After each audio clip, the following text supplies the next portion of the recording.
What does the word feedback mean to you? If you're like most people, you probably think of feedback as something you give when something's wrong. You give feedback to fix an issue, right? But here's the thing.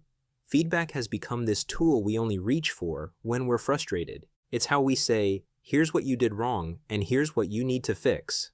And let's be real, nobody likes being told what they did wrong. But here's something most people don't realize. In most situations, feedback can be just as effective, even more effective, when it's given in positive terms.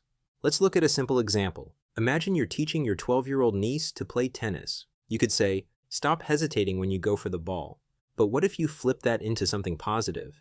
That swing was amazing because you charged the ball with confidence. See the difference? It feels better, it works better, and it builds momentum, not resistance. Now let's bring this back to your relationship. No guy is perfect. Every good relationship is going to need some feedback.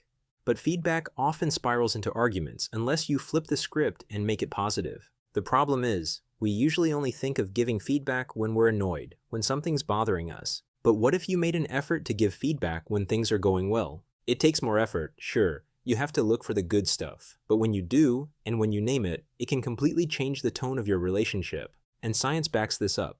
Positive psychology researchers say people have way more room for growth than we think. One of the biggest keys to unlocking that growth is positive and specific feedback. Let me give you an example. If you just say, great job, that's nice for him. But he doesn't know what he did that you liked, he can't repeat it. Let's say your guy finally plans a date instead of leaving it all up to you. Don't just say, thanks for doing that.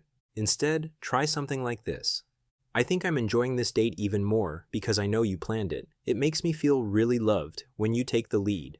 See how specific that is? He gets it. He'll remember what made you feel good. Now, what happens if he never plans anything? How do you compliment something he rarely does? Well, you set it up. Let's go back to my example. Only this time, you ask him where he wants to eat.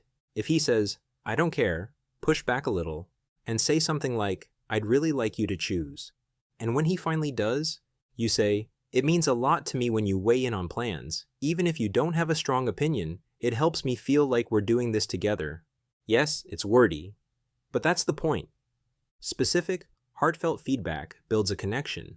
So here's the challenge. Next time you catch him doing something right, tell him in detail why it matters to you. And remember, love grows in the space between what we notice and what we say out loud. If this was helpful, please take a second to like the video, and thanks for listening.